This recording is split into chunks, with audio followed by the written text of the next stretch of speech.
बिस्मिल्लाहिर्रहमानिर्रहीम, अस्सलाम वालेकुम and a very good morning. Espresso में आपको खुशामदीद कहेंगे। ये हैं इमरान हसन।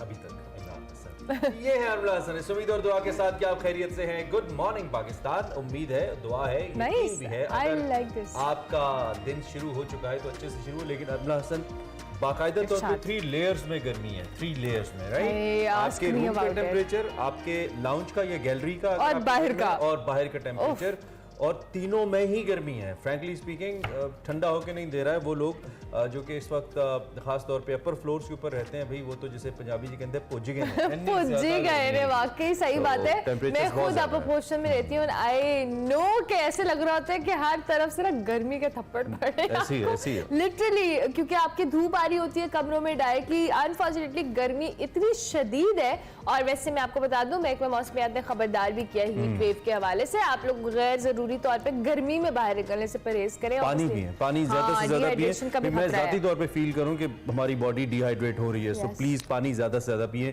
ये हम कर सकते हैं। और अपने आप को कोशिश करें साए में रखें। अगर आपका काम ऐसा नहीं है तो सुबह सुबह ये बताना बहुत जरूरी है, क्योंकि मैं खुद इसका शिकार हो रहा हूँ, मुझे लग रहा है। खैर आगे बढ़ते हैं। और आप कल से खबर पे बड़ी हम नजर रखे हुए हैं, हम भी रखे हुए हैं, आपको भी साथ हम लेके चल रहे हैं। वो है बहरे-ए-क़यानूस में गुम होने वाली जो आबदोज है, जिसमें इस वक्त रिपोर्टेडली चंद घंटे की ऑक्सीजन बाकी है।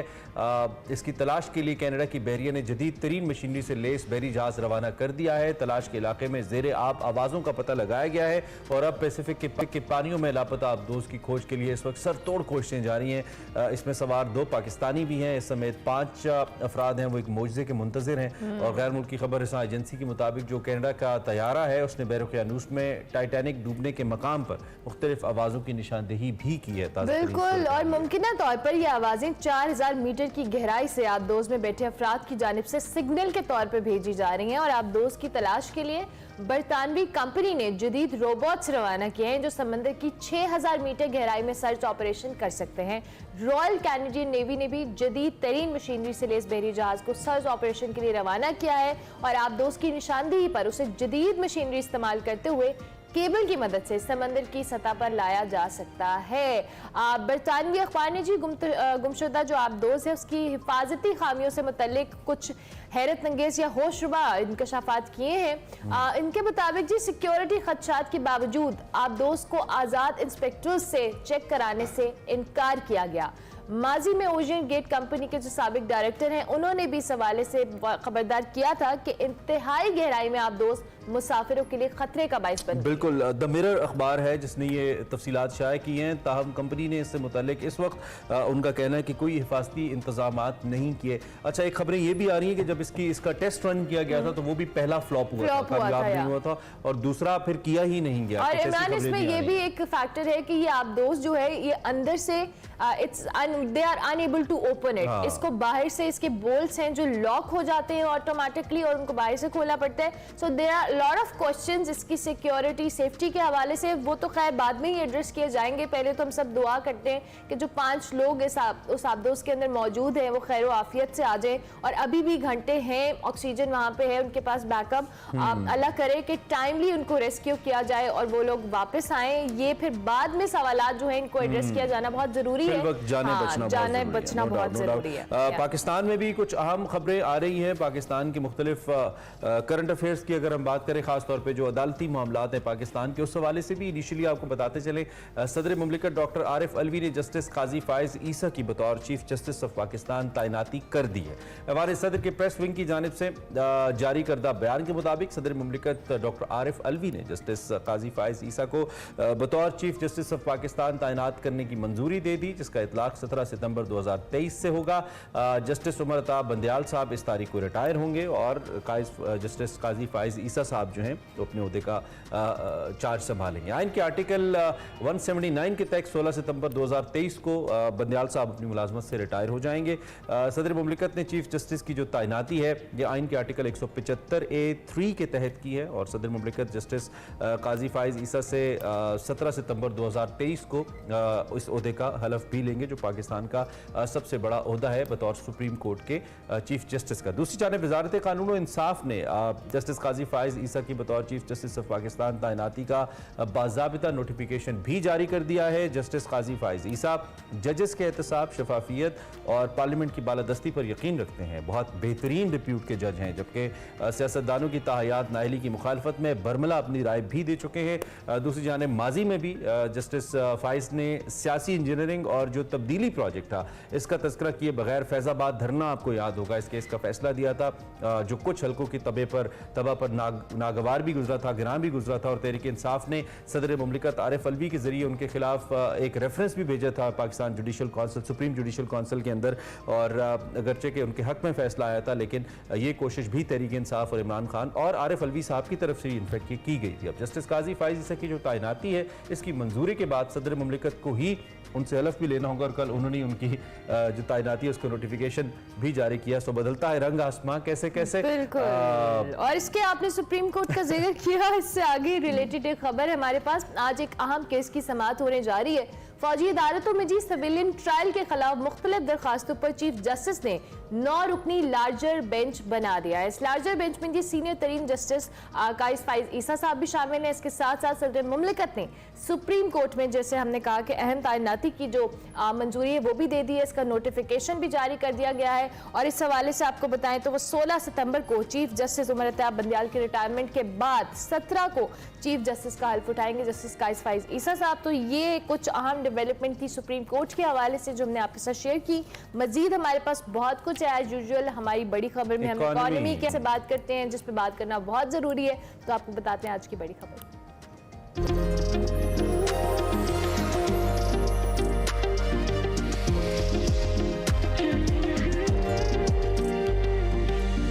जनाब, इस वक्त माशी मैदान के ऊपर पाकिस्तान के लिए क्या खबरें, ऐसी पे हमने बात करनी है। IMF पैकेज खत्म होने में सिर्फ 8 दिन बाकी हैं। कल हमने काउंटडाउन के बारे में बात की थी, काउंटडाउन हैज़ बिगन। 30 जून को ये जो बेल आउट पैकेज है ये खत्म हो जाएगा। प्रोग्राम के तहत 1 अरब 20 करोड़ डॉलर मिलने हैं पाकिस्तान को, और पाकिस्तान ने इस प्रोग्राम की तमाम जो शराइत हैं वो मुकम्मल कर ली हैं, मगर इसके बावजूद जो IMF है उसके तहफ़्फ़ुज़ात हैं और वो मुआहिदा करने के लिए तैयार नहीं है। गो कि कौमी क़यादत ने 10 साल के लिए एक कौमी माशी प्लान भी तैयार किया है। इस प्लान का कल हमने जिक्र भी किया था, और ये भी दावा किया जा रहा है कि सऊदी अरब, UAE, कतर, बहरीन समेत जो 5 बड़े ममालिक हैं ये पाकिस्तान में भारी सरमायाकारी करने के लिए तैयार हैं, और आइंदा 3 बरसों में इस सरमायाकारी को यकीनी भी बनाया जाएगा।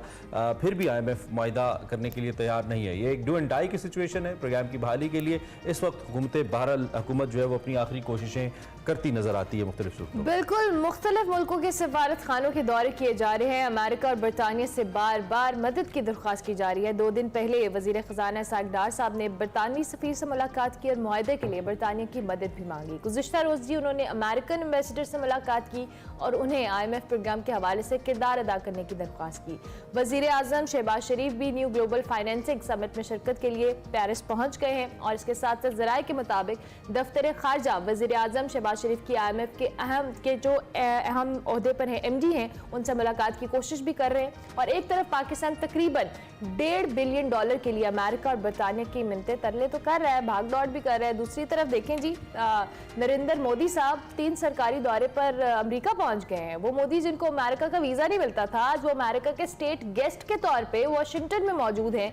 उन्हें रेड कार्पेट प्रोटोकॉल दिया जा रहा है। उस दौरे को आलमी इक्तिसादी और जोग्राफियाई हवाले से या सियासी सरबर्नियों के दरमियान अहम करार दिया जा रहा है। और आज नरेंद्र मोदी का व्हाइट हाउस में इस्तकबाल भी किया जाएगा, और उसके बाद वो अमरीकी सदर जो बाइडेन से बराह रास्त मुलाकात और बातचीत करेंगे। और इसके बाद एक स्टेट डिनर होगा या इशाइया होगा, और CEOs के साथ उनकी मीटिंग होगी, और भारतीय वजीर अपने दौरे के दौरान कांग्रेस के मुश्तरका इजलास से खिताब भी करेंगे। साथ साथ इत्तलात ये भी आ रही है कि जी अपने दौरे के दौरान मुख्तलिफ शोबों में आप $25 अरब के मुआहदे भी करेंगे। जबकि ट्विटर के सरबराह एलन मस्क से उन्होंने अपनी कंपनी के जो ज़ेली ब्रांच है भारत में खोलने का उन्होंने फैसला किया। क्या बात है। दूसरी जानिब कल वैसे एलन मस्क से जब पूछा गया था कि फॉर्मर ट्विटर CEO ने बात ठीक की है कि इंडिया की हुकूमत ने दबाव डाला था ट्विटर पे अकाउंट बंद करने के लिए, तो उन्होंने कहा अब अमेरिका जैसी आज़ादी आप इंडिया से तो एक्सपेक्ट ना करें। उनकी स्टेटमेंट थी कल की। और दूसरी जानिब ऑफिस सब कुछ फाइनेंसिस के ऊपर चल रहा है, मुआशी मफादात के ऊपर चल रहा है। खुरम शिजात साहब हमारे साथ मौजूद हैं जो कि मुआशी उमूर के माहिर हैं, उनसे जरा राय लेते हैं। खुरम, गुड मॉर्निंग, कैसे हैं आप? ठीक ठाक हैं?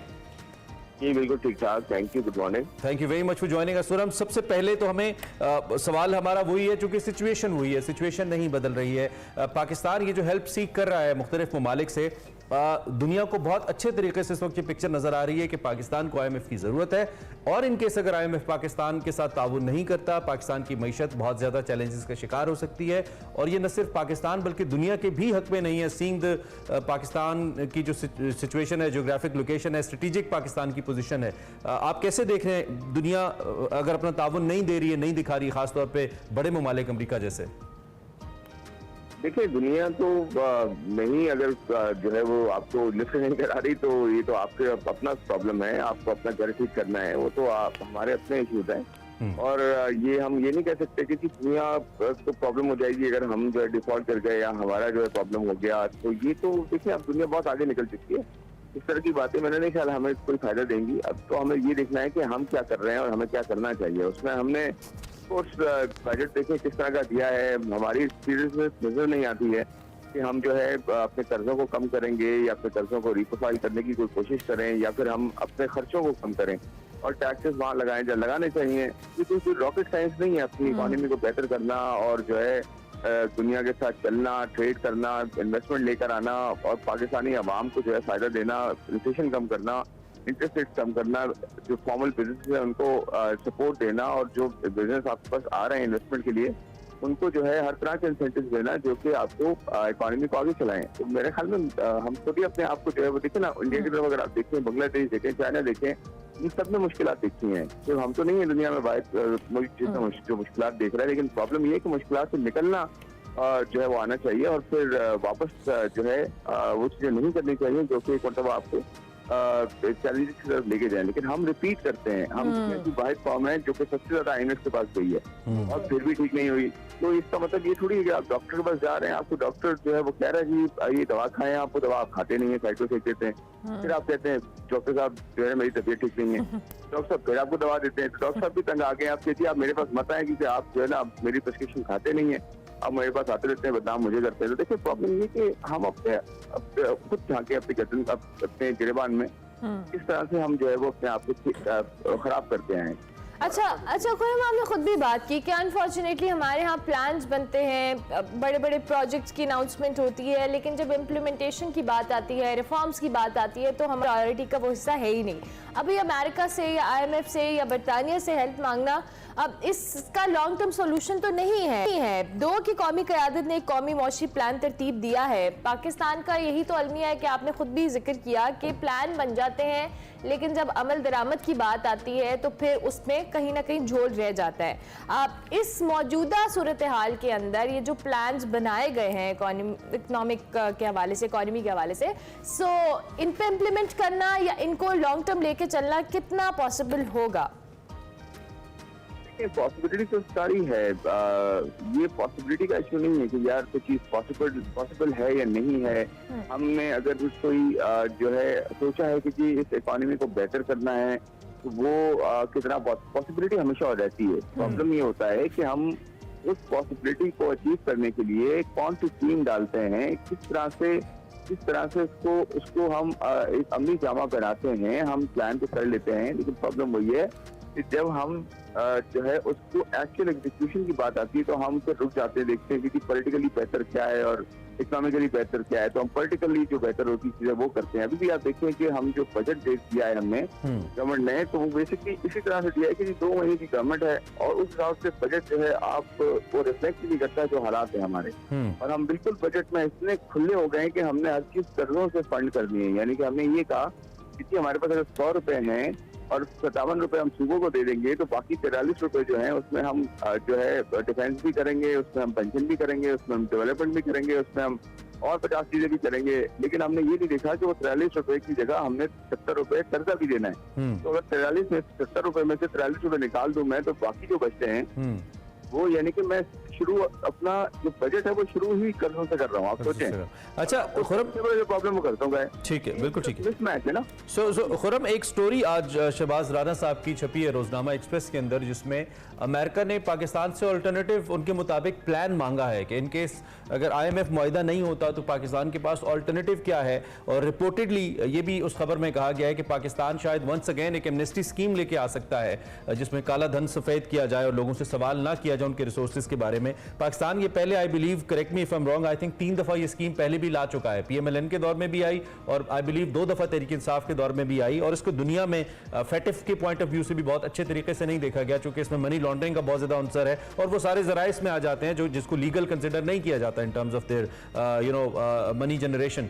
तो आप इसको कैसे देखते हैं? पाकिस्तान, एक तो इस खबर को किस हद तक आप सही समझते हैं, और दूसरा if it's correct as Shahbaz Rana said, तो आपके ख्याल में क्या ये ठीक प्लान है, पाकिस्तान सही सोच रहा है?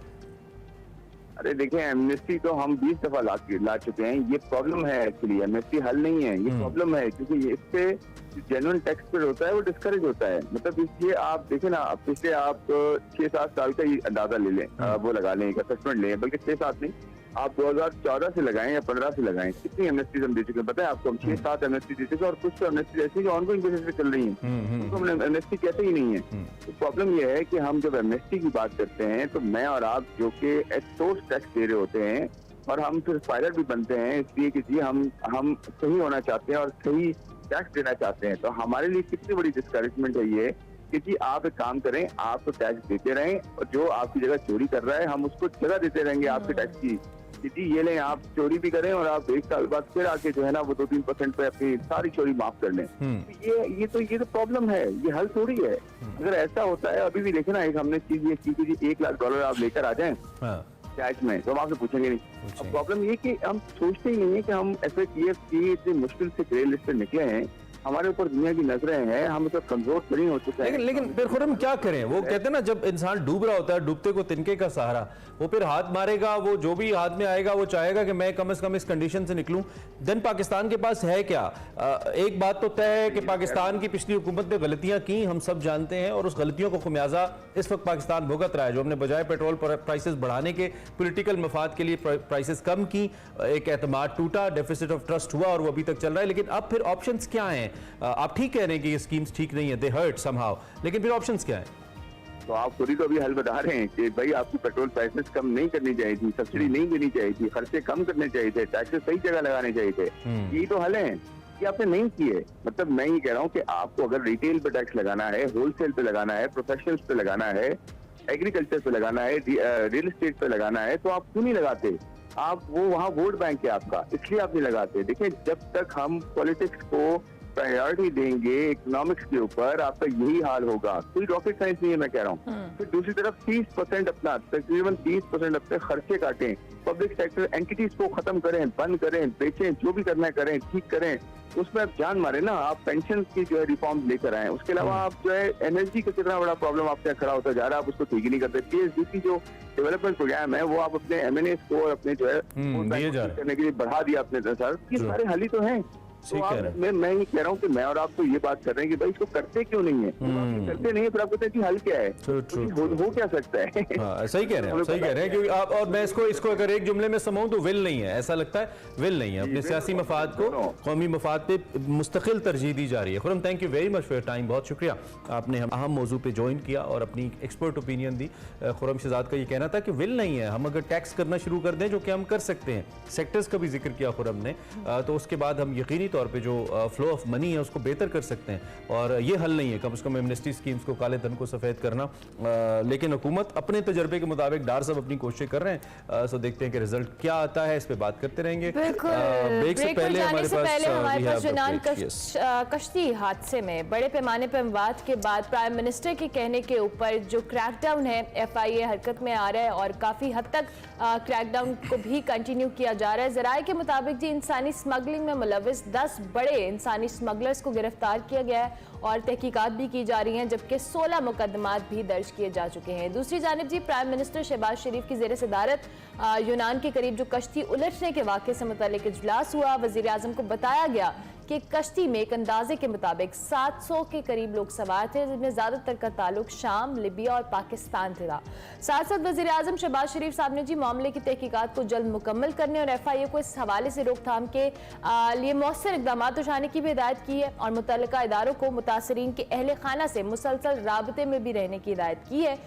गुजरात सर्कल में 52, गुजरांवाला सर्कल में 46 मुतासरा खानदान है और उनके DNA सैंपल्स ले लिए गए हैं, जबकि कोटली आज़ाद कश्मीर के 92 खानदानों के DNA सैंपल्स भी लिए जा रहे हैं। बिल्कुल, दूसरी जानिब DGFIA की जेर सदारत इंटर एजेंसी टास्क फोर्स के इजलास में इंसानी स्मगलर्स का जो मरकजी डेटाबेस है ये भी तैयार किया गया है और इंटेलिजेंस बेस्ड ऑपरेशंस का फैसला किया गया है। ये बहुत अच्छे इक़दाम हैं। वी बिलीव कि अगर शहबाज शरीफ साहब बतौर प्राइम मिनिस्टर ज़ाती इसमें दिलचस्पी ले रहे हैं, जो कि वो ले रहे हैं नज़र आ रहा है, तो इसका काफ़ी हद तक कलाकमा किया जा सकता है। ये कलमिया है जो दोबारा हम दुआ करते हैं कि ना हो।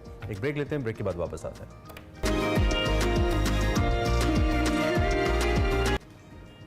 Welcome back to Expresso. वक्त हुआ चाहता है हमारे सेगमेंट मेरा पाकिस्तान का, और आज आपकी जो मुलाकात है वो एक ऐसी शख्सियत से कराते हैं, एक ऐसे साहब से कराते हैं जो कि पुरानी गाड़ियों को नया कर देते हैं, और जो ख़ास तौर पे जो एंटीक गाड़ियां हैं, ऐसी गाड़ियां जो अमूमी तौर पे हमें देखने को नहीं मिलती हैं, उनके ऊपर उनका काम इस वक्त पूरी दुनिया में शोहरत हासिल कर रहा है। वो कौन है और ये कैसे करते हैं, वो फहरत से जानते हैं मेरा पाकिस्तान।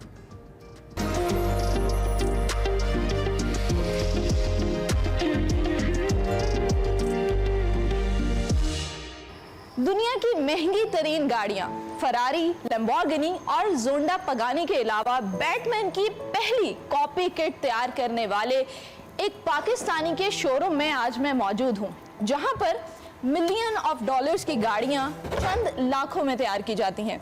तो आज हम आपको इस शोरूम का विजिट करवाएंगे और इसके साथ साथ आपको ये भी बताएंगे कि अगर आप अपनी मर्जी की विंटेज कार तैयार करवाना चाहते हैं तो उसका तरीकाकार क्या होगा।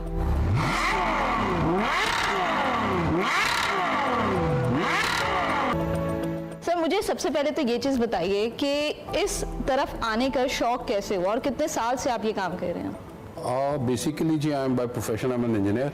और एक बड़ा रूटीन था, इसका मैं जवाब दे सकता हूँ कि मर्दों को बेसिकली बचपन से ही गाड़ियों का शौक होता है। बिल्कुल ऐसा ही। तो हमने एक दफ़ा ट्राई की, एक गाड़ी सेल्फ डिज़ाइन बनाई। सो देन मेरा इत्तेफाक हुआ अमेरिका जाने का और मुझे फरारी वालों से इंटरेक्ट करने का मौका मिला and I got the licence from them. So वहाँ से फिर देन आई पिक्ड अप। अच्छा, आपकी गाड़ी है बैटमैन जिसकी आपने किट तैयार की है, तो मुझे उसके बारे में थोड़ा सा बताएं, उसकी मैन्युफैक्चरिंग के बारे में बताएं और साथ ये भी बताएं कि कितने अरसे में आपने वो कार तैयार की है, क्योंकि आपकी वो कार दुनिया की वाहिद कार है जो स्केल बाय स्केल रियल के बिल्कुल कॉपी है। ऐसा है कि उसमें ज़्यादा क्रेडिट तो जाता है जो मेरे क्लाइंट हैं, तो उन्होंने मुझे एक छोटा सा स्केल मॉडल दिया था, कोई 1 फुट बाय कुछ इंचेस का। तो हमने उससे फिर उसको डेवलप किया and it took me around 6 months उसको कंप्लीट करने में। अच्छा। और हमने उसमें काम ये किया, बीइंग एन इंजीनियर, मैंने उसके अंदर उसके जितने ओरिजिनल गाड़ी के अंदर फीचर्स थे वो सारे किसी ना किसी तरह लोकल मैन्युफैक्चर करके वो ऐड किए। अच्छा सर, बैटमैन की गाड़ी के अलावा और मजीद कौन कौन सी गाड़ियां हैं जो आपने तैयार की हैं? फरारी है, ठीक है, देन जोंडा पगानी ये आपके पीछे खड़ी हुई है, ये हमने बनाई। उसके बाद एक बड़ी क्लासिक कार है, ब्रिटिश कार, उसको हम कहते हैं लूटस वेस्टफील्ड, वो बनाई। फिर हमने पोर्श RSK 718 बनाई। हम बच्चों के साथ प्रोजेक्ट्स करते हैं फाइनल ईयर के स्टूडेंट्स के साथ, तो हमें ख्याल आया कि जो कॉमन आदमी है जो एक मोटरसाइकिल के ऊपर चल रहा है उसके लिए कुछ किया जाए, उसका सोशल अपग्रेड किया जाए उसका स्टेटस। तो हम उसे मोटरसाइकिल से उतार के एक कार पे लेके आना चाहते थे। हमने 70 cc के इंजन से एक कार डेवलप की एक कॉमन आदमी के लिए। हमारा इरादा ये था कि हम 2.5 से पौने 3 लाख में वो गाड़ी देंगे। ये आज से 2-3 साल पुरानी बात है। अनफॉर्चुनेटली कुछ पॉलिटिकल इंस्टेबिलिटीज और दूसरे इश्यूज की वजह से हम उसको अभी तक लीगलाइज तरीके से नहीं ला सके। वैसे तो लाना चाहे तो है, बनी हुई आपके पीछे, मेरे पीछे खड़ी हुई, आप देख सकती हैं। तो वो गाड़ी कितनी माइलेज देगी? 1 लीटर के अंदर जनाब 35 किलोमीटर तो कंफर्म है, मतलब हम गए इससे ऊपर हैं, लेकिन अच्छा। मैं to be on the safer side के एवरेज किसी को मुझे बतानी है तो हमने 35 किलोमीटर 1 लीटर में उस पर की है और हमने टॉप स्पीड उसकी 60 किलोमीटर अचीव की है। अच्छा, अगर हम इन गाड़ियों के मटेरियल की बात करें तो आप कौन सा मटेरियल इस्तेमाल करते हैं और पार्ट्स भी खास तौर पर? पार्ट्स तो हम लोग ज्यादातर जो लोकली अवेलेबल है विद द एम के कल को हमें जैसे वो SSS सर्विसेज होती हैं, यानी स्पेयर पार्ट्स है, सेल्स है, आफ्टर सेल सर्विस, उसमें वो हम पे डिपेंडेंट ना हो। तो जब आप किसी भी गाड़ी को रेप्लिकेट करते हैं तो उसका कंफर्ट, उसकी लग्जरी वो एज इट इज आप कस्टमर को प्रोवाइड करते हैं? एक्चुअली जो स्टैंडर्ड तो वही होता है जो ओरिजिनल गाड़ी बनी होती है, तो हम कोशिश करते हैं उसके जितना क्लोज जा सके क्लोज जाते हैं। सर, ये जो जोंडा पगानी है इसकी ओरिजिनल प्राइस बताएं। जोंडा पगानी होराया इस वक्त आई है, it's over $10 million। It's a exotic car और वो ऑर्डर पे बनाते हैं। वो आपकी पिछली पेडिग्री चेक करते हैं कि दादा क्या करते थे, नाना क्या करते थे, देन दे एक्सेप्ट दी। क्योंकि अमाउंट बहुत बड़ी है। एग्जैक्टली। तो आपने ये गाड़ी कितने में तैयार की है? तो ये इस वक्त तकरीबन कोई 27-28 लाख में ये तैयार हो सकती है गाड़ी। It's a huge difference. It's a huge difference. Sir, आपने बात की कि आप स्टूडेंट्स के प्रोजेक्ट्स करवाते हैं, तो उन प्रोजेक्ट्स में आप किस किस तरह का काम कर चुके हैं अभी तक? कोशिश करते हैं ऐसे प्रोजेक्ट जिनसे पाकिस्तान का नाम रोशन हो और प्लस उस प्रोजेक्ट की कोई स्टार्टअप और कमर्शियल वैल्यू, ताकि वो बच्चे बजाय नौकरियां ढूंढने के 4-4 का ग्रुप बना के स्टार्टअप के तौर पे उसको लें और आगे कमर्शलाइज करें। ठीक है। तो उसमें अब हमने ये 70 सीसी भी इसी तरह से कार बनी है। फिर हमने एक कंप्रेस्ड एयर व्हीकल बनाई जो सिर्फ कंप्रेस्ड एयर से चलती है, किसी बड़े कंप्रेसर से हवा भरवाएं and you can travel about 60-70 और वो हवा पे चलेगी गाड़ी। फिर हमने बायोगैस के प्लांट, एनर्जी सेक्टर में मैंने बायोगैस के बहुत प्लांट बनाए अर्बन, उसके लिए पोर्टेबल। सो घर में जितने ह्यूमन मतलब एक हाउस होल्ड में 5 लोग रह रहे हैं और जो उनका खाना बच जाता है उतना से खाने से आपके पूरे दिन की गैस बन सकती है घर में। ये एक आम आदमी की रसाई तक क्यों नहीं पहुंच पाई ये चीजें? मेरा उसका तो एक ही जवाब है, पॉलिटिकल लीडरशिप। अच्छा, बायोगैस के प्लांट की आप बात कर रहे थे, तो मुझे उसकी लागत बता दें। जो वेरिएबल प्रेशर वाला है वो तो तकरीबन 30-35,000 रुपीज में एक छोटे 5 मरले के घर के लिए काफी है। ठीक है। और जो कांस्टेंट प्रेशर वाला है उसकी कॉस्ट ऑलमोस्ट डबल हो जाती है, लेकिन उसका फायदा ये है कि उसमें जितनी भी गैस बन रही है वो सारी की सारी बर्न आउट होती है। क्योंकि अभी हमारे देखने वालों के जहन में भी एक सवाल होगा, और वो ये कि अगर हमने अपनी मर्जी की गाड़ी बनवानी है तो उसको बनवाने का तरीकाकार क्या है और हम उसको किस तरह से लाइसेंस करवा सकते हैं? जो मोड्स मेरे पास अवेलेबल हैं वो जाहिर है हमने एक दफा तो खर्चा कर लिया, मेरे जितने भी पैसे लगने थे लग गए।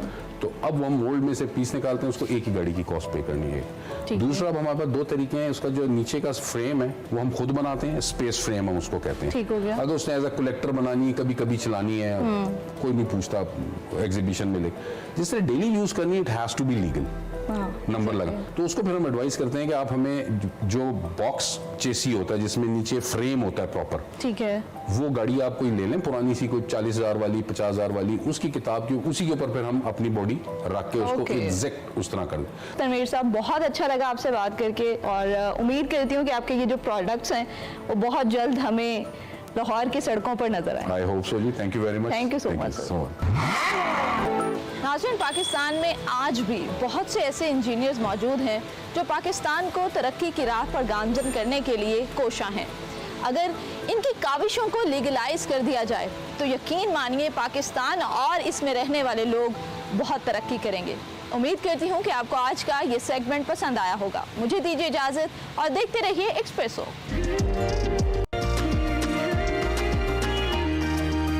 Welcome back. ईद की आमद है। कल हमने आपको इंडिया दिया था, आज से हम आगाज करें, आपको आगाह करते रहेंगे। 29 जून को इंशाल्लाह पाकिस्तान में ईद उल अज़हा बरोज़ जुमेरात मनाई जाएगी। मवेशी मंडियों में कुर्बानी का जानवर खरीदने और बेचने वालों दोनों का रश बढ़ गया है और खरीदार जनाब चाहता है कि कीमत कम हो और वजन भी ज्यादा हो। दूसरी जानिब जो बेचने वाला है, व्यापारी है, वो कहता है कि ज्यादा से ज्यादा पैसे मिले, उसकी भी मेहनत है।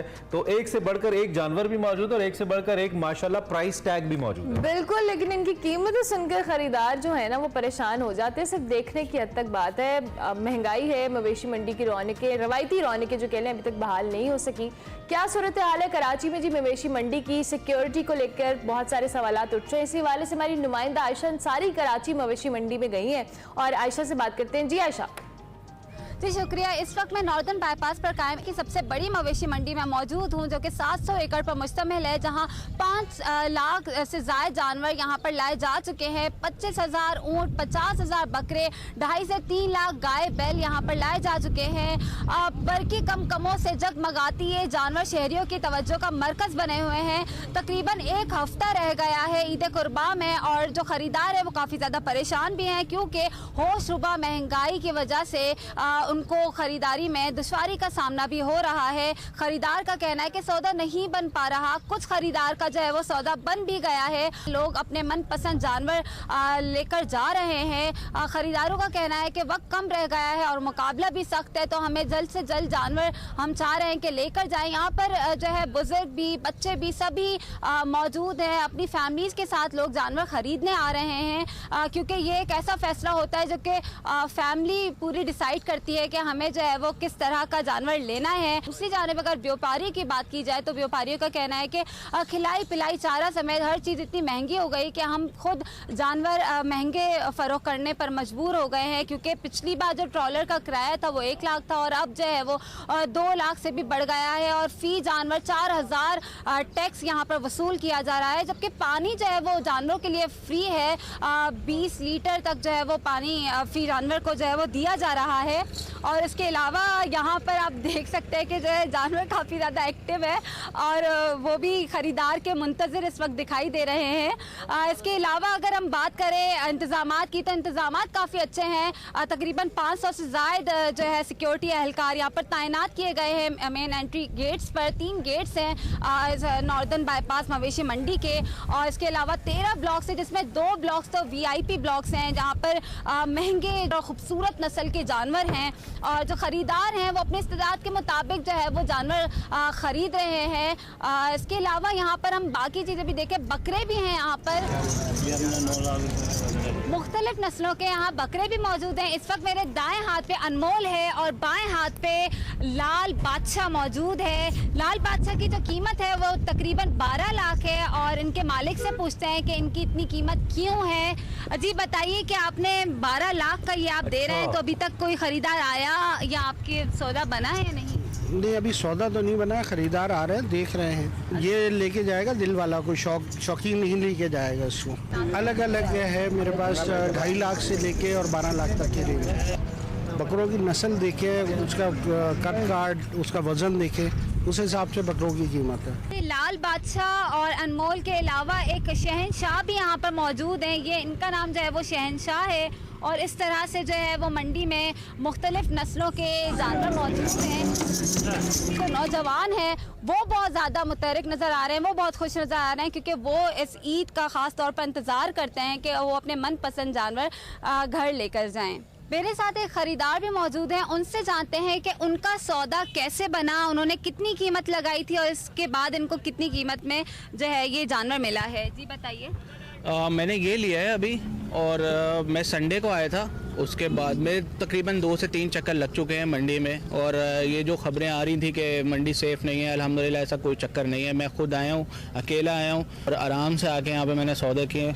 मुझे ये समझ में आया था वो 12 लाख उनकी डिमांड थी, तो फाइनली मैंने जो है वो प्राइस तो मैं रिवील नहीं करूँगा, लेकिन मैंने 12 लाख का नहीं लिया, 9 लाख तक वो अटक गए थे। मैं उससे नीचे में मैंने माशाल्लाह बछड़ा लिया है और 4 दांत का बछड़ा है और ब्राह्मण जो है इस नस्ल में है बछड़ा।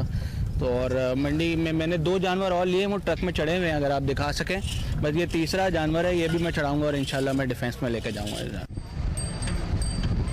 जानवर के रंगो नस्ल की बात करें तो मुख्तलिफ आला नस्ल के यहाँ पर जानवर मौजूद हैं, जिसमें टापरी, सिंधी, कामोरी, ऑस्ट्रेलियन, सिब्बी और दीगर नस्लों के जानवर मौजूद हैं। इस वक्त आप मेरे अकब में जो जानवर देख रहे हैं तकरीबन ये 9 लाख रुपए का जानवर है, जिसका एक दिन का ही खर्चा जो है वो 6 से 7 हज़ार रुपये है। इनकी जो खिलाई पिलाई है उसमें मक्खन, दूध, दलिया, दही और चारा और चौकर, ये सब उनको व्यापारी जो है वो खिलाते हैं ताकि इनकी सेहत अच्छी हो। तो इस वक्त जो शहरी हैं वो अपनी जो गाड़ियां हैं वो दूर दराज छोड़ के पैदल गश्त कर रहे हैं। ठीक है Ayesha, thank you very much, आपने बड़ा डिटेल में हमें बताया। उम्मीद करते हैं कि खरीदने वालों को अच्छे जानवर मिल जाएं। आपको इस हवाले से बताते रहेंगे। एक ब्रेक लेते हैं और आपको ज्वाइन करते हैं। Welcome back to Expresso. Program के दूसरे हिस्से में आपको खुशामदीद कहेंगे। सेगमेंट पे जाने से पहले आज हमारे कोल्ड किचन नहीं बल्कि कोल्ड किचन नहीं, उसमें अब तो खाने बनते हैं, वार्म किचन हमारे किचन में जी इस वक्त शेफ आमना इलियास मौजूद हैं। चूँकि ईद आ रही है आपको पता है, और ईद में बहुत सारे मज़ेदार पकवानों की रेसिपीज़ हमें चाहिए, तो उसके लिए हमने सोचा अभी से आमना की सर्विसेज हम हासिल करते हैं। आमना वेलकम, अस्सलाम वालेकुम, कैसी हैं आप? वालेकुम अस्सलाम, मैं बिल्कुल ठीक हूँ, आप कैसे हैं? बिल्कुल ठीक। आमना क्या बना रही हैं आज आप? आपको पता है ईद की आमद है, तो Bakr Eid is all about food और उसमें ये है कि बीफ, मटन सारा कुछ हमने कंज्यूम करना है। कोशिश ये है कि कुछ इस तरह की रेसिपीज़ आपके साथ शेयर करूँ क्योंकि गर्मी बहुत ज़्यादा है। तो अभी मैं फ़र्स्ट ऑफ ऑल साथ में बना रही हूँ कैरी की चटनी और जो ईद स्पेशल में हम बना रहे हैं बीफ कबाब। और ये थोड़े से मैं आपको वेरिएशंस इसकी बता दूंगी कि इस रेसिपी के साथ हम इसे बारबेक्यू किस तरह कर सकते हैं और अपने पैन में कैसे बना सकते हैं। साथ हम बनाएंगे कैरी की चटनी, क्योंकि गर्मी है और जो सीजनल हमारे फ्रूट्स हैं, स्पेशली कैरी है, आम है, तो यही गर्मी का तोड़ है। तो अभी मैं जस्ट स्टार्ट कर लेती हूँ कि मैं चटनी को रख दूँगी ताकि वो उतनी देर में पक जाए। कैरी को मैंने लेके उसको स्लाइसेस कर ली हैं और ये बिल्कुल हाफ कप पानी है, इसमें मैं इसको ऐड कर दूँगी और इसमें शुगर डाल रही हूँ मैं। 2 टेबलस्पून ऑलमोस्ट मैंने इसमें शुगर ऐड करनी है। बाकी इसके अंदर जो टेंगीनेस वो इसकी अपनी है, स्वीटनेस है। थोड़ा सा मैं पिंच ऑफ सॉल्ट ऐड करूँगी एंड कुछ लोग पसंद करते हैं थोड़ी सी बीच में रेड चिली डाल लें, और आपकी अपनी चॉइस है, तो क्योंकि वो फिर चटनी का एक खट्टा मीठा सा टेस्ट आ जाता है। अब इसको हम पकने के लिए रख देंगे, ठीक है। तब तक ये थोड़ी सी सॉफ्ट हो जाएगी और देन फिर मैं इसको डिश आउट कर लूँगी। ठंडी होगी देन हम इसे सर्व करेंगे। कबाब का मैं आपको बाय द टाइम बता दूँगी। ठीक हो गया। अब आप स्टार्ट करिए कबाब भी, साथ साथ हमारे कैमरा में भी आता रहेगा रेसिपी और हम आमना से और पूछते इस हवाले से अपडेट्स आपको लाइव वो भी देते रहेंगे। सेगमेंट हमारा सफर है शर्त है जी। वकार मलिक साहब आज किस बारे में बता रहे हैं, देखते हैं आज का सफर है शर्त।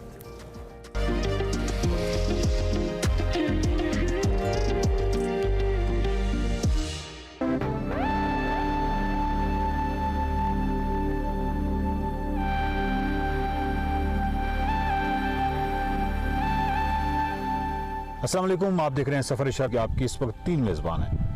मैं सरदार अहमद खान यफ्तानी और ये बहुत ही प्यारा घोड़ा चूलक ये चूलक भी आपका मेज़बान। चूलक जो है ये, इसका नाम आपने क्यों रखा है?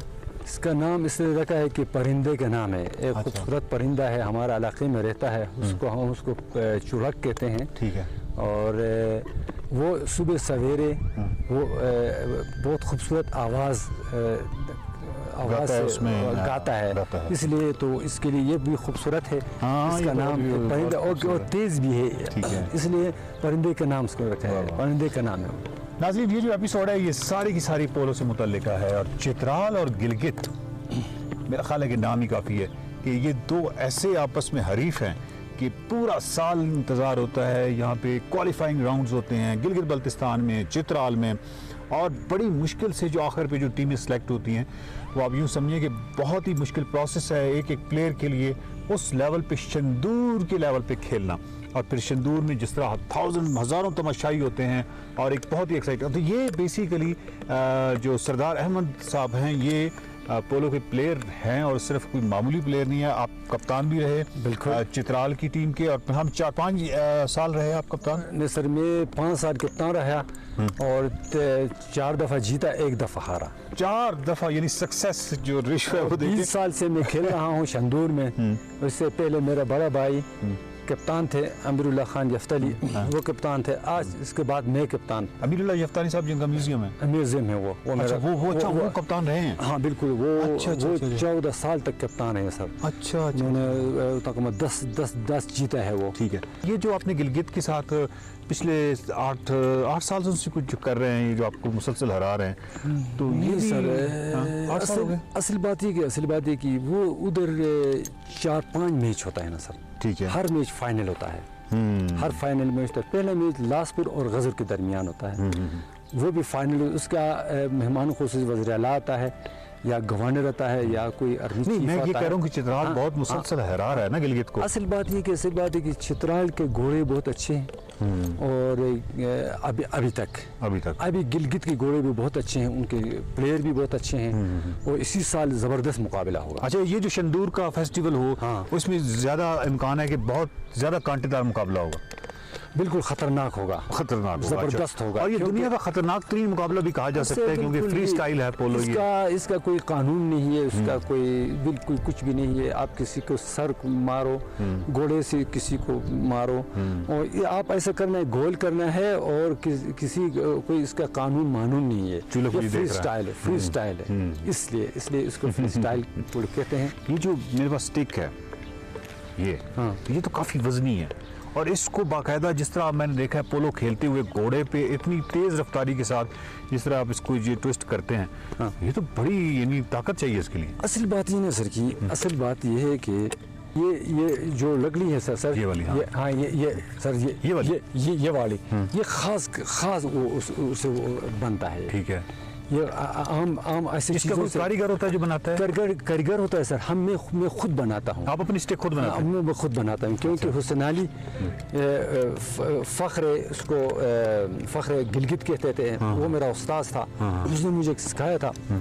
जितना आप जान मार के खेलते हैं और जितनी जोर से वो आप स्टिक लगाते हैं बॉल को, ये टूटती नहीं? ये टूटते हैं ना, ये टूटते हैं, लेकिन ये बहुत ही मजबूत, आप बनाते तो मजबूत होंगे। मजबूत हैं, ये टूटते हैं, क्योंकि ना सर, ये हम अब जब फाइनल के लिए मैच के लिए हम आते हैं तो 6-7 स्टिक हमारे पास होता है, एक टूटते हैं दूसरे को लेते हैं, दूसरे टूटते तीसरे को लेते हैं। घोड़ा जो है, पोलो का घोड़ा, हाँ, कितना मैक्सिमम कितना कीमती है?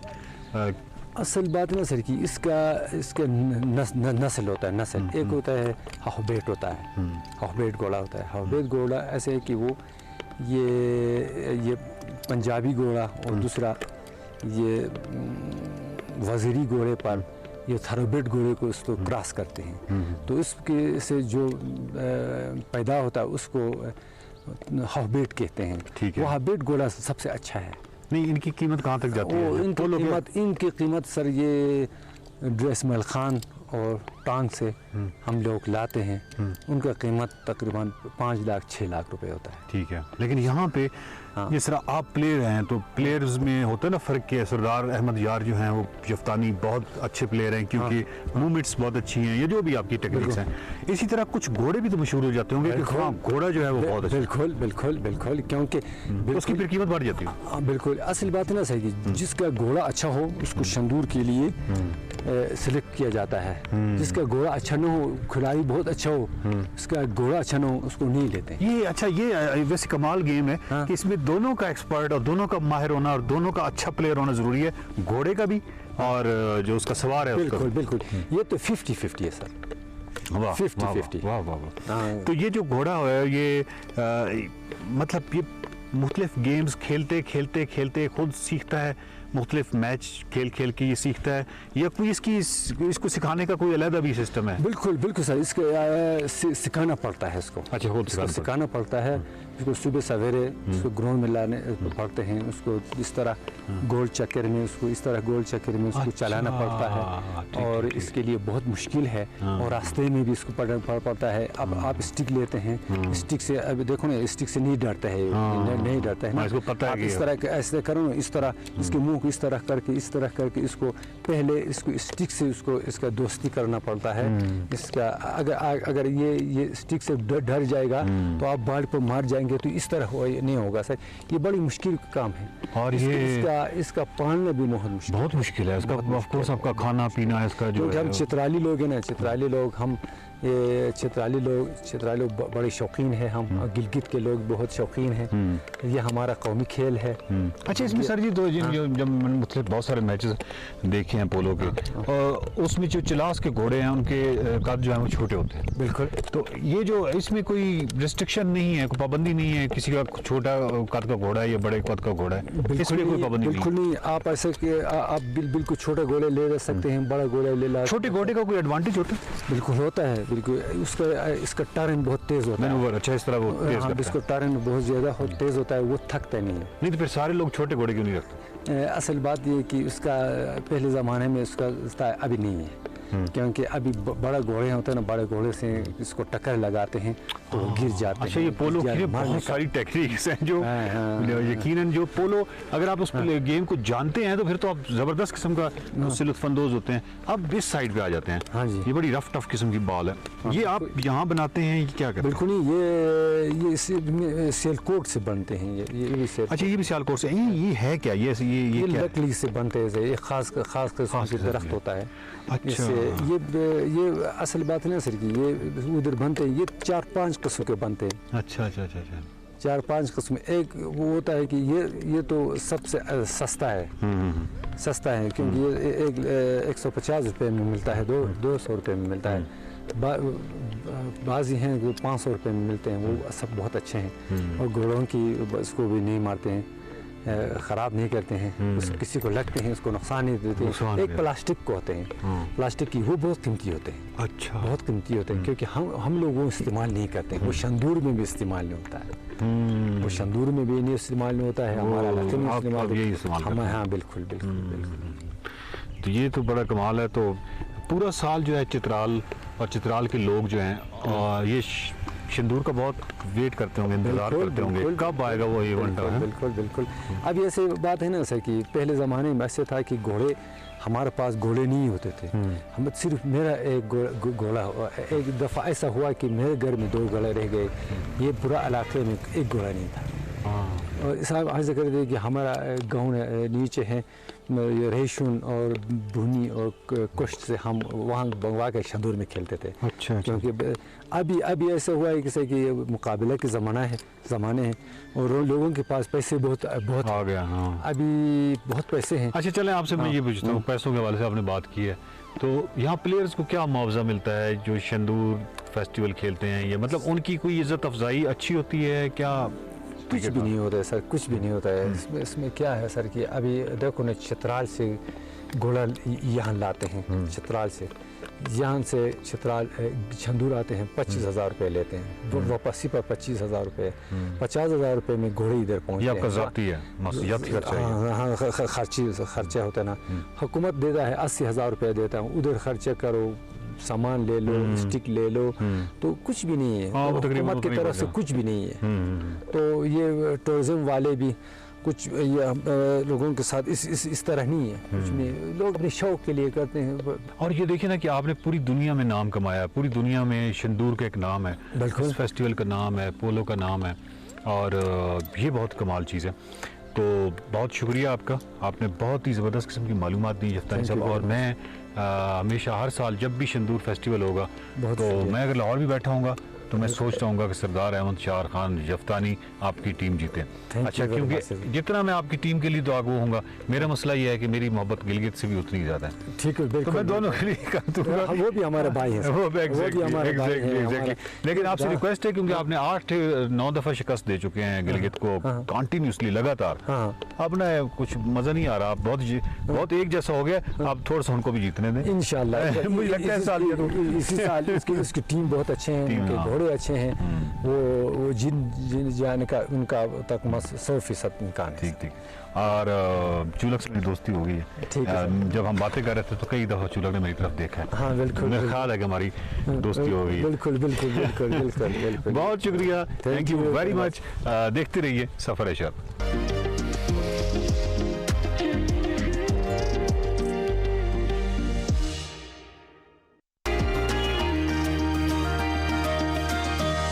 Welcome back to Expresso. Break के बाद वापस आ गए जी, और अब आपको दिखाएंगे हमारा सेगमेंट फैशन और फन, जिसमें निम्रा नासिर आज हमें बता रही हैं कि ब्राइडल ड्रेसेस के अंदर कौन से ट्रेंड्स इन हैं और आपको अच्छा और कम कीमत का ब्राइडल ड्रेस कहां से मिल सकता है। देखते हैं आज का सेगमेंट फैशन और फन।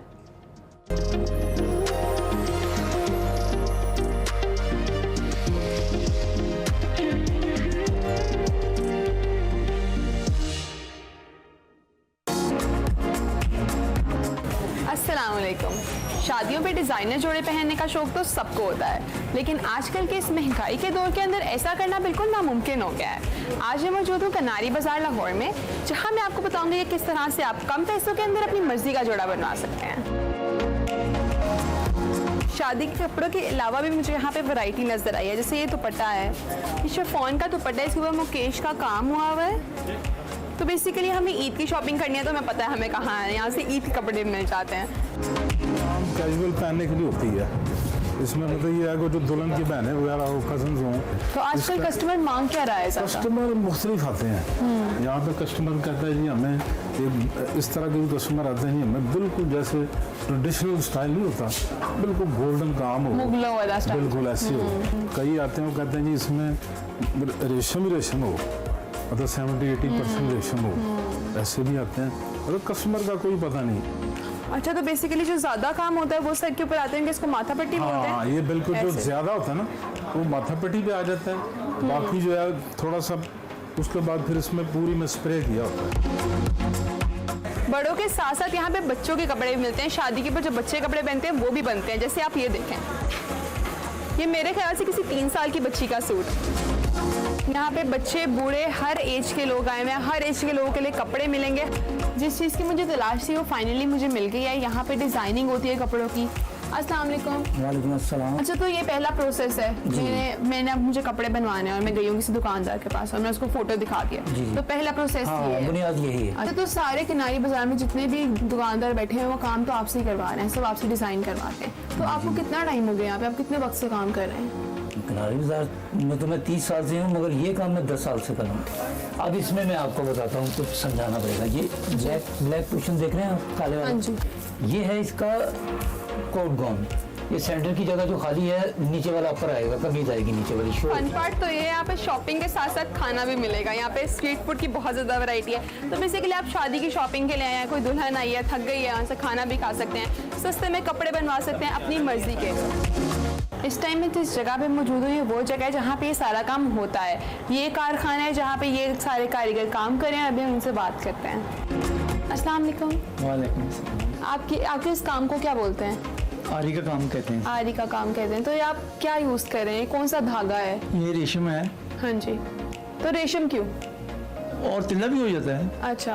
और चीज़ भी होती है, वो गाहक की मर्जी है, जो गाहक ने मांगा। हाँ, जो मांगा वही हमने करना होता है। ये एक सेहरा है, सेहरा जो मज़ार के चौखट पे लगाया जाता है। धागा डाल के एक ये उठाना है, एक इसके साथ ये उठाना है, कट जाना। ये दोनों को उठा के इनको बस अपनी पोजीशन में रखना है कि इसकी जो अरेंज है उसके अंदर रहे। ये मज़ार की चादर बन रही है इस टाइम पे, और मोस्टली मज़ारों की चादरें वेलवेट की ही होती हैं, इसलिए ग्रीन रंग की मज़ार की चादर, इनको काम करते हुए यहाँ पे 30 साल हो चुके हैं। अच्छा, तो आजकल मोस्टली लोग ब्रांड्स की तरफ जा रहे हैं, हर किसी को ब्रांड चाहिए। तो आप लोगों के काम को कितना फ़र्क पड़ा है, कितना नुकसान हुआ उससे? काफ़ी नुकसान हुआ है। तो कारीगरों काम छोड़ गए हैं, कोई मुख्तलिफ बुटीकों में बैठ गया है। तो जो शहर में ये काम होता था ना, तो वो ज़रा कम हो गया है। यहाँ पर डाई की भी दुकान है जहाँ पे कपड़े डाई होते हैं, ना सिर्फ कपड़े बल्कि लेस मोती सब कुछ डाई होता है। तो चलिए इस दुकान पे चलते हैं। अच्छा, तो गर्मियाँ आ गई हैं जैसे, तो गर्मियों में कौन सा रंग लेना है, कौन सा रंग ज़्यादा यूज़ कर रहे हैं लोग? गर्मी में होता है ऑफ वाइट, पिस्ता, स्किन वगैरह ज़्यादा लाइट कलर ज़्यादा। ये जितना भी कपड़ा तैयार होता है ना, ज़्यादातर तो ये इस्तेमाल करते नहीं धोने के लिए ना। एक बार इस्तेमाल किया, आधा घंटा तो इस्तेमाल होना है, तो साइड पे रखना। बिल्कुल बिल्कुल। आज मैंने आपको बताया कि आप कम बजट में शादी कपड़े कहाँ से खरीद सकते हैं, इसके पीछे कारीगरों की कितनी मेहनत शामिल है। मैं आपको लेकर गई अड्डे पर और दिखाया कि काम होता किस तरह से है। उम्मीद है आप आज के एपिसोड से फ़ायदा उठाएंगे। आपसे मुलाकात है इंशाल्लाह अगले सेगमेंट में, तब तक के लिए अल्लाह हाफिज़। Welcome back to Expresso. Break के बाद वापस आ गए जी, और अब हम किचन का रुख करेंगे जहां से हमें खुशबू थोड़ी थोड़ी आ रही है। किस चीज़ की आ रही है, आमना से जान लेते हैं। जी आमना, क्या बन रहा है? जी, अब मैरिनेशन हम करने लगे हैं। मिन्स की मैरिनेशन मैंने कहा मैं आपके सामने करूंगी। अभी यहाँ तक का जो प्रोसेस है वो मैं आपको बता देती हूँ। यहाँ पे मैंने अनियन ले लिया था, उसको चॉप कर लिया, अनियन और ग्रीन चिली, इसको हमने फ्रेशली चॉप कर लिया है वो, और उसके साथ मिन्स, ये हमने एक साथ इसको चॉप कर लिया है। अब मैं इसमें जो सीजनिंग ऐड करूँगी वो मैं आपको बता देती हूँ। ये क्यूमिन पाउडर है, ये रोस्टेड क्यूमिन है, ये देखिएगा, ज़ीरा पाउडर जो होता है भुना हुआ, और साथ में इस पर मैं डाल रही हूँ रेड चिली, क्योंकि ग्रीन चिली डाली है तो उस हिसाब से हम लोग उसको देख लेंगे। थोड़ा सा मैं कुटा हुआ ज़ीरा डाल रही हूँ। सॉल्ट आप अपने टेस्ट के हिसाब से ऐड करेंगे इसमें। और ये गरम मसाला है जो कि हमने, मैं आपको पहले भी बताती हूँ कि हमने जो फ्रेशली ग्राउंड करके जायफल ले लेंगे, जावित्री, ज़ीरा, और उसके साथ हम ले लेंगे सूखा धनिया साबित। इन सारी चीज़ों को हमने अच्छे से रोस्ट कर लेना है पैन में, एंड देन फिर उसके बाद हमने इनको थोड़ा सा ठंडा हो जाएगा, देन फिर इनको ग्राइंड करके तो फिर मैंने वो इसमें ऐड किया। ये देखिएगा, ठीक है। ये जो कीमा है ये भी आपको पता है कबाब के लिए स्पेशल होता है। इसके अंदर हमेशा जो है 20% फैट आप लेते हैं, क्योंकि वो उससे एक तो इसका टेस्ट अच्छा आता है, उसमें आपको एक्स्ट्रा ऑयल ऐड करके जुड़ते भी शायद सही है, और जुड़ते भी ठीक है। और उसके साथ जो है वो अपने ही जो स्पेशली जब हम बारबेक्यू करते हैं, अब ईद के हवाले से ये स्पेशली जो है वो रहती है कि अच्छी सी रेसिपीज बता दें जो भी बारबेक्यू, मोस्टली बीफ का लोग पसंद करते हैं, जो कबाब वगैरह। तो इसलिए मैं ये देखिए, इसमें आपको कुछ भी, और क्योंकि मेरा ये फैट था इसके अंदर, तो आपको एक्सेस कुछ भी बेसन या इस तरह की चीज़ें ऐड करने की ज़रूरत नहीं रहती। इसकी बाइंडिंग खुद ही अच्छी हो जाती है। और फैट से मुझे लगता है इसके अपने फैट में भी बहुत अच्छा, अगर आप फ्राई कर रहे हो या वो स्पेशली आप जो ये रेस्टोरेंट्स वगैरह में हम लोग खाते हैं, और अमूमन घरों में वो नहीं आता क्योंकि हम लोग प्रेफर नहीं करते, हम लोग फैट को वेस्ट कर देते हैं। लेकिन उसके अंदर मस्ट होती है फैट की क्वांटिटी एटलीस्ट 20 और 80% में हम लोग लेते हैं। 80% अगर मीट है तो 20% फैट उसमें मस्ट होता है। ये देखिए बिल्कुल इसकी, अब मैं आपके सामने ये अगर कबाब बनाती हूँ, ये देखिएगा बाइंडिंग आप देख लें इसकी कि कितनी अच्छी है विदाउट एडिंग एनीथिंग एल्स। ठीक है, अभी इसके अंदर 2-3 मैं आपको इसकी मैंने बताया था कि मैं वेरिएशंस बताऊंगी। कुछ लोगों को बाइंडिंग के लिए कोई बताएं क्या चीज ऐड, अगर आपका उसमें ज्यादा इशू आता है, अगर आपका या तो आपने फ्रीज किया हुआ था कीमा, उसमें ज्यादातर मसला आता है। उसके लिए कि पहले कोशिश करें कि आप जब कबाब कोफ्ते कुछ भी ऐसा बनाना है तो आप फ्रेश लें। बट अगर इस तरह का भी है फ्रोजन है तो उसमें फिर भून के आप उसमें बेसन ऐड कर सकते हैं। कुछ लोग अंडा वगैरह भी कहते हैं बट वो मुझे इतना को प्रेफरेबल नहीं लगता, लेकिन बेसन आप भून के ऐड कर लें। बेसन ऐड करने से थोड़ी या मैदा या बेसन इस तरह की कोई चीज़ आप ऐड कर सकते हैं। अब इसके अंदर मैंने आपको बताना था 2-3 वेरिएशंस हैं। अब ये इस टाइम पे आप बना लेंगे, आपके गोला कबाब इस तरह का इसका एक आ जाएगा लुक। मैं पैन में ऑयल रख देती हूँ ताकि वो भी by the time heat up हो जाएगा। ये देखिएगा, और इसमें हमने अगर आप इसके अंदर इसको जैसे वो सीख कबाब होती हैं, सीखें जो हमारे स्क्यूवर्स होते हैं बारबेक्यू के, मेरे पास इस टाइम पे ये वुडन स्क्यूवर्स अवेलेबल हैं। ठीक है, ये देखिएगा मैं इसमें कर रही हूँ, तो ये इसमें ऑब्वियसली वो एक प्रॉपर उसका एक जो इमेज हम लोग बना देंगे, देखिएगा हैंड इम्प्रेशंस होते हैं वो कर लेंगे। और फिर उसके बाद आप इसको एज इट इज़ बारबेक्यू कर सकते हैं। एक आपके पास ये बारबेक्यू की वेरिएशन आ गई। दूसरी एक ऑप्शन इसमें होती है धागा कबाब बनते हैं। तो अभी मेरे पास अवेलेबल नहीं है, वो भी बारबेक्यू में ही इसके साथ बनते। जैसे आपने कहा कि अगर बाइंडिंग में इशू आ रहा है और आप नहीं एक्स्ट्रा कुछ ऐड करना चाह रहे तो देन वो एक अच्छी ऑप्शन आ जाती है कि आप ये अपनी स्क्यूवर के ऊपर इसको डालेंगे। देखिए अभी ना ये गिर रहा है ना ऐसा कुछ हो रहा है, देन उसके ऊपर आप धागा लपेट लेते हैं, तो वो एक ट्रेडिशनल भी हो जाता है थोड़ा सा लुक, और उसको आप बारबेक्यू कर सकते हैं। देन ऑलमोस्ट उतर जाता है जैसे ही वो बन जाता है उसके ऊपर। ये देखिए मैं इनको सेट कर लेती हूँ, तो ये दूसरी ऑप्शन हो गई है। बाकी इसके अंदर मजीद आप, क्योंकि डिफरेंट आप जैसे कहते हैं ना एक एक इंग्रेडिएंट का ही फर्क है, आप ऐड करते जाएंगे तो एक रेसिपी से आपके पास 3-4 वेरिएशंस के कबाब बन जाएंगे। अच्छा, वैसे जो आपने ये भी बताइएगा, जब हम ये ईद वगैरह के ऊपर हम गोश्त को इसको कीमे की शक्ल में रखते हैं, किसी भी फॉर्म में रखते हैं, उसको वॉश करना कितना इंपॉर्टेंट है, और उसके लिए कोई स्पेशल चीज़, या कुछ लोग विनेगर से उसको वॉश करते हैं, कुछ लोग दीगर चीज़ों से करते हैं, तो आप क्या रिकमेंड करती हैं? अच्छा, इसमें सबसे पहला एक प्रोसेस जो है वो मैं आपको बता देती हूँ। फर्स्ट ऑफ ऑल जो एक इशू आता है ना, ये मैं जो हमारे कसाब हजरात है उनसे भी एक रिक्वेस्ट है, क्योंकि उनको जल्दी होती है, जो स्मेल का इशू आता है हम लोगों को अक्सर के भाई जो मीट है कुर्बानी का उसमें स्मेल आती है, कुछ लोग नहीं खाते। उसकी रीज़न सिर्फ एक होती है कि उनको जल्दी होती है और वो जो ब्लड है वो निकलने नहीं देते, उसको हैंग करके उसको छोड़ दिया जाए, उसका ब्लड निकल जाएगा देन, क्योंकि नॉर्मली भी हम वही मीट यूज़ करते हैं, बट ऑब्वियसली आपने देखा वो हैंग करके कितना अर्सा रखते हैं। हाँ, वो वहीं पे वो जब ब्लड निकल जाता है तो देन फिर वो स्मेल का इशू नहीं रहता है। तो कुर्बानी के गोश्त के अंदर बहुत सारे लोगों को मसला होता है कि थोड़ी सी रूट जो असल रीज़न है ना कॉज वो ये है। ओके, ठीक हो गया, ठीक हो गया। और उसके बाद अप्रॉक्सिमेटली कितना टाइम चाहिए? ऑलमोस्ट आप उसको 2 आवर्स तो ज्यादा नहीं है, बट वही मसला है कि ज़िबा करके 2 घंटे तक छोड़ दें, करके छोड़ दें, क्योंकि ताकि ब्लड है वो निकल जाए। अदरवाइज आपको पता है उनको जल्दी होती है और उन्होंने आगे से आगे 2-4 में आते हैं, काफी उनके कमिटमेंट्स होते हैं करके, तो देन फिर वो इस वजह से हैंगिंग का उसको या ब्लड निकलने का टाइम नहीं देते, जिस वजह से हमें फिर इशू आता है। अच्छा आमना, आप इसको रेडी करें और साथ साथ हम आपके कैमरे में हम दिखाते रहेंगे, आप इसको फ्राई करिए, तो मीनवाइल हमारे पास जी बिल्कुल स्टोरी टू शेयर। इनफैक्ट आपको मालूम है कि आज जिक्र करने हमने अमजद साबरी साहब का। अमजद साबरी साहब एक ऐसी शख्सियत हैं जिन्होंने कवाली में बहुत नाम कमाया, कई लाजवाल दुआया कलिमात पढ़े और एक अलग पहचान बनाई। आज उनकी 7वीं बरसी मनाई जा रही है।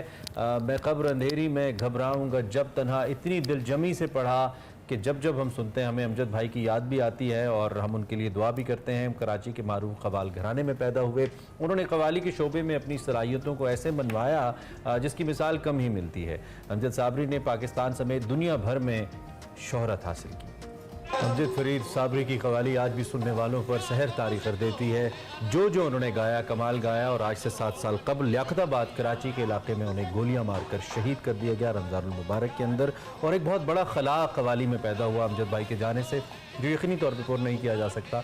तो आज हम याद करे थे, खुदा उन्हें गरीक़ रहमत करे, उनके दर्जात बुलंद करे। आमीन आमीन। अच्छा जी, अब भी अमजद साबरी साहब को तो हमने याद किया, कि उनका दोबारा रुख करते हैं और आमना के कबाब फ्राई हो रहे हैं। आमना, इस सेगमेंट का नाम आमना के कबाब भी हो सकता है। हाँ, नाइस, इट साउंड्स नाइस। आमना से लग तो बड़े खुश शक्ल रहे हैं। अच्छा, आमना ये जो मिन्स होते हैं जल्दी, अगर आप इसको डीप फ्राई करिए तो जल्दी हो जाता क्योंकि है। इसके लिए जैसे आपने भी पूछा भी, इसमें मीट टेंडराइजर मैंने ऐड किया है। वो आप मस्त कुर्बानी के गोश्त में कोशिश करें ऐड कर लें, क्योंकि गर्मी है और अच्छा पका हुआ भुना हुआ गोश्त खाएं, अदरवाइज फिर आपको पता है वेदर भी है, देन फिर स्टमक के इश्यूज काफी हो जाते हैं। अच्छा, बहुत सारे लोग ये इसका मटेरियल बना के रख भी लेते हैं, ऑफ एंड ऑन करते हैं, तो कितना अर्सा इसका जो एसेंस है वो बरकरार रहता है? कब तक रख सकते हैं? फ्रीज कर सकते हैं तो ये अप टू 2 मंथ्स आपका चल जाएगा, फ्रोजन जो हो जाता है आइटम। मगर आपका टेम्परेचर ऑब्वियसली लाइट जाती है, हमारे यहाँ ये बड़ी फ्लक्चुएशन है, तो देन फिर वो माइंड में रखिएगा, क्योंकि फिर आपको पता है गर्मी है, साथ ही से ना फ्रीज हुई भी चीजें भी नहीं खाई चाहिए। आमना, हम आपकी जानिब दोबारा आएंगे, भी हमने एक्सरसाइज भी करानी है, लेकिन हम एक ब्रेक लेंगे, ब्रेक के बाद वापस आएंगे। आप देखते रहिए Expresso. Welcome back to Expresso. Program के बिल्कुल आखिरी हिस्से में है और ऐसे में हमने आपको आज के शो में एंटरटेन करने की पूरी कोशिश की है, और आज हमारे किचन से इतनी कोई जबरदस्त किस्म की खुशबू आ रही है। ये नहीं होना चाहिए, ये इसलिए नहीं होना चाहिए क्योंकि ये बहुत शदीद एक पॉइंट होता है जिसके ऊपर जाके आपको नाश्ता करने का, कुछ खाने का बहुत दिल कर रहा होता है, ऊपर से अब ऊपर से विजुअल्स कट कर देते हैं, ये तो बड़ी अजीब बात है और दिल ललचा जाता है हमारा। इतने खुश शक्ल खाने को देख के बंदे का दिल क्यों ना करे। और फिर हम अगर आपको अमला हसन के जज्बात इस खाने को देख के बताएं तो आपका भी उतना ही दिल करेगा। बेसब्री थी कि मैंने कहा मुझे अभी चाहिए ये कबाब। I don't think so she can wait till the end of the show के इस खाने को खाएं। मेरे जज्बात मैंने थोड़े से काबू में रखे हुए, लुक्स ब्यूटीफुल। तो आमना जो कि हमारे साथ हैं और आमना मुकम्मल कर चुकी हैं इस डिश को, इसके साथ साथ शियाजी को यस आमना, लेकिन आप हमें बताएं ना, कबाब बिल्कुल रेडी हो गए, इसमें कोई टिप्स या कोई टेक्निक जो आप बताना चाहिए, सीक्रेट इंग्रेडिएंट?